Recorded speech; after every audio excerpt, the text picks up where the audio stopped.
पाकिस्तान को अपनी पहली जीत की खुशबू चाहिए थी और हमें 8 का वेट था। जी हाँ, पाकिस्तान को वर्ल्ड कप में 8वीं बार हराने के जज्बे के साथ इस बार भी पूरी भारतीय टीम मैदान में तैयार खड़ी थी।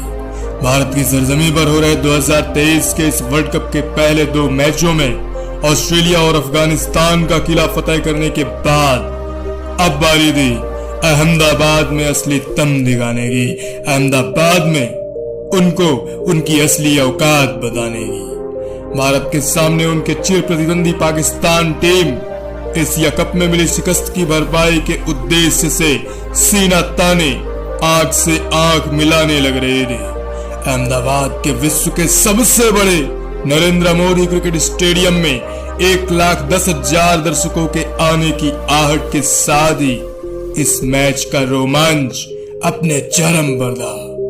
चारों तरफ माहौल बन चुका था। अहमदाबाद दौड़ रहा था तो वहीं बाकी देश के हर गली मोहल्ले में कर्फ्यू जैसा माहौल पैदा हो चुका था। पॉइंट्स टेबल में खतरनाक हेर फेर भी शुरू हो चुका था। अफगानिस्तान को बड़े मार्जिन से हराने के बाद अब भारतीय टीम की चुनौती और भी सुदृढ़ हो चुकी थी। तो वहीं पाकिस्तान की टीम ने भी अपने पिछले मैच में श्रीलंका के खिलाफ 345 रन चेस करके आंख में आंख डालने की जरूरत जुटा पा रहे थे। दोनों ही टीमें लगातार तीसरी जीत के सपने के साथ मैदान में थी। तमाशाई टीवी और मैदान में खुद को तैनात कर चुके थे। न्यूज रिपोर्टर्स में अफरा तफरी का नुमान सच छाया हुआ था। हर न्यूज रिपोर्टर इस मैच की रिपोर्ट अपने अंदाज में सबसे पहले पेश करने की जद्दोजहद में व्यस्त था। हर तरफ विराट रोहित की जर्सी के साथ भारतीय टीम के लिए नारेबाजी भी शुरू हो चुकी थी। एक समय केसरिया रंग में रंगा हुआ यह स्टेडियम देखते ही देखते नीले समंदर में तब्दील हो चुका था। पूरा मैदान मानो किसी त्योहार में शामिल होने जा रहा था। सचिन, अमिताभ बच्चन, अमित शाह और अरिजीत सिंह जैसी शख्सियतें मैदान में भारत विजय के शंखनाद का इंतजार करने लग रही थी। बाबर आजम वर्सेस विराट कोहली के इस बैटल के लिए मंच तैयार था, लेकिन रोहित के बल्ले की रफ्तार की आंधी में पाकिस्तान के आज हौसले पस्त होने वाले थे, क्योंकि आज रोहित के बल्ले की गूंज हैरिस रऊफ के घर तक सुनाई देने वाली थी। आज हिटमैन पाकिस्तान के लिए आउट ऑफ द सिलेबस जैसी पहेली बनकर सामने आया और पाकिस्तान को पता ही नहीं चला उनके साथ आखिर हुआ क्या था। नमस्कार दोस्तों, आप देख रहे हैं वर्ल्ड कप 2023 की विजय गाथा का स्पेशल एपिसोड नंबर 3। तो चैनल को सब्सक्राइब करके कुर्सी की पेटी बांध लो, क्योंकि ये कहानी शुरू से शुरू होगी मेरी आवाज में और मेरे अंदाज में। खैर, तारीख थी 14 अक्टूबर 2023 और मैदान था अहमदाबाद का दुनिया का सबसे बड़ा क्रिकेट स्टेडियम, जो 1 लाख से भी ज्यादा दर्शकों से सजने लग रहा था।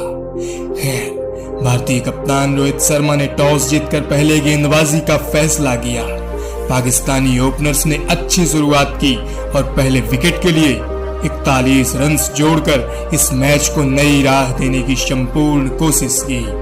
लेकिन हमेशा की तरह डेंजरस दिख रही इमाम और शफीक की इस जोड़ी को सिराज की एक शानदार गेंद ने तोड़ दिया। सिराज ने क्रॉस सीमर डालकर शफीक को पवेलियन की राह दिखा दी। अब क्रीज पर आए बाबर आजम। भारत के खिलाफ लगातार फेल हो रहे बाबर को भारतीय गेंदबाजों ने शुरू से ही पैड्स पर गेंदबाजी करके रन्स लुटा डाले। बाबर अब सेट हो चुके थे, लेकिन इमाम को हार्दिक ने अपनी जादुई गेंद से फिर से चलता कर दिया। अब क्रीज पर पाकिस्तान की बाबर रिजवान की बेस्ट जोड़ी मौजूद थी। मैच किसी भी तरफ मुड़ सकता था। सब कुछ अब इस एक जोड़ी पर निर्भर था। बाबर और रिजवान ने मजबूत भारतीय गेंदबाजों का सामना तो किया, लेकिन पाकिस्तान की इस जोड़ी के पास भारतीय स्पिन गेंदबाजों के खिलाफ डरपोक नजरिया आसानी से देखा जा सकता था। बाबर और रिजवान दोनों ही डरे हुए थे एक और हार के खौफ से, क्योंकि पाकिस्तानी बल्लेबाज कुलदीप और जडेजा पर एक बार भी डोमिनेट करने के मूड में दिखे ही नहीं, जिससे दोनों ही गेंदबाजों ने अपनी रिदम हासिल करके पाकिस्तानियों की नाक में दम कर दिया। पहले बाबर को उनके अर्धशतक के बाद सिराज की जादुई गेंद ने क्लीन बोल्ड कर दिया, तो वहीं कुलदीप ने लगातार 2 ओवर्स में ही पाकिस्तानियों को 2 झटके देकर उनकी बल्लेबाजी की कमर तोड़ कर रख दी। अब पाकिस्तान रिजवान भरोसे खड़ा था, लेकिन रोहित ने आर पार की लड़ाई शुरू कर दी। अब गेंद रोहित ने बुमराह को थमाते हुए किलिंग अप्रोच पर ध्यान दिया। बुमराह ने रिजवान को अपनी क्लास का प्रदर्शन करते हुए दिन में ही तारे दिखा दिए। बुमराह की स्लोअर बॉल रिजवान को चकमा देते हुए उनके स्टंप्स पर जा लगी। पाकिस्तान एक समय 155 रनों पर 2 विकेट से 187 रनों तक अपने 8 विकेट्स गंवा बैठी। भारतीय दबदबे के दबाव के सामने पाकिस्तानी चुनौती ढह गई। पाकिस्तान 191 रनों पर ऑल आउट हो गई। मैदान में मौजूद दर्शक भी कहने लग रहे थे, भाई इनसे अच्छी बैटिंग तो अफगानिस्तान की बैटिंग लाइनअप ने की थी। ये पाकिस्तान की टीम सिर्फ और सिर्फ ओवररेटेड है। अब बारी थी भारतीय बल्लेबाजी की। सबको डर था साइन शाह अफरीदी के शुरुआती स्पेल का। सबको लगा रोहित शर्मा को शाइन की अंदर आती गेंद कहीं फिर से ना ले डूबे, लेकिन नहीं, इस बार रोहित शाइन को अपनी क्लास में बैठाकर क्लास दिखाने के मूड में आए थे। हिटमैन ने शाइन को पहली गेंद पर आगे बढ़कर चौका जड़ते हुए अपने मंसूबे जाहिर कर दिए। अब हिटमैन ने अपनी असली ताकत का प्रदर्शन करना स्टार्ट कर दिया। 7वें ओवर में ही भारतीय टीम का स्कोर 50 रन तक जा पहुंचा।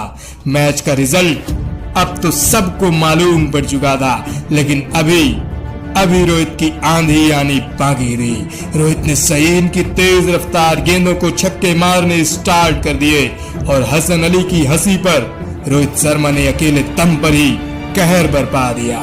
गेंद थोड़ी सी भी शॉर्ट लेंथ क्या हुई, गेंद सीधा दर्शक दीर्घा में जा समा दी। भारतीय टीम ने हालांकि शुभमन और विराट के महत्वपूर्ण विकेट्स गंवा तो दिए, लेकिन रोहित ने इतनी तेज बल्लेबाजी की कि पाकिस्तानी बॉलर्स को वापसी का कोई मौका ही नहीं मिल पाया। अब कप्तान बाबर ने अपने premium fast bowler Haris Rauf को गेंद थमाई और सामने थे रोहित शर्मा। रोहित ने रऊफ की 147 किलोमीटर पर आवर की रफ्तार वाली गेंद पर सामने ही छक्का जड़ दिया। ये छक्का हारिस रऊफ के गाल में मानो तमाचा सा लगाओ। रऊफ ने अगली गेंद स्लोअर करके रोहित को अपने जाल में फंसाने की कोशिश की, लेकिन नहीं, हिटमैन इस बार भी तैयार खड़ा मिला। रोहित ने स्लोअर बॉल को न सिर्फ अर्ली पिक कर लिया, बल्कि ओवर कवर्स एक शानदार छक्का जड़ दिया। पाकिस्तान की बॉलिंग को रोहित ने बच्चा समझकर ऐसे पीटा मानो कोई बाप अपने बच्चे को आगे से गलतियां ना करने की नसीहत के साथ एक नई सीख देने लग रहा हो। लेकिन नहीं, पाकिस्तानी बच्चे कहां सुधरने वाले थे। रोहित को शॉर्ट बॉल करते और रोहित बाबू बाबर की टीम को 6 छक्कों समेत 86 रन से जड़ डालते। बहरहाल जब तक रोहित आउट हुए तब तक मैच पूरी तरह से खत्म हो चुका था। श्रेयस अय्यर ने भी शानदार प्रदर्शन करते हुए अपना अर्धशतक ठोक दिया और भारत को 117 गेंदें शेष रहते ही ये मैच जिता दिया और हमारा 8 का वेट अब खत्म हो गया। लेकिन पाकिस्तान की टीम का 1 का वेट ही खत्म होने का नाम नहीं ले रहा। बाबर बाबू की कप्तानी पर जिन पाकिस्तानियों को एक समय नाज हुआ करता था, वही बाबर को आज गालियां देने पर मजबूर हो चुके थे। खैर, अब भारतीय टीम अपने मिशन 2023 के इस वर्ल्ड कप में शीर्ष स्थान लिए बैठी थी। तो चैनल को सब्सक्राइब कर लो इसी तरह की वीडियोस को सुनने के लिए, क्योंकि नेक्स्ट वीडियो रोहित शर्मा के कमबैक पर आ रही है। तो शेयर कर दो इस वीडियो को और जल्द से जल्द सर्च कर लेना नेक्स्ट वीडियो के लिए। जय हिंद।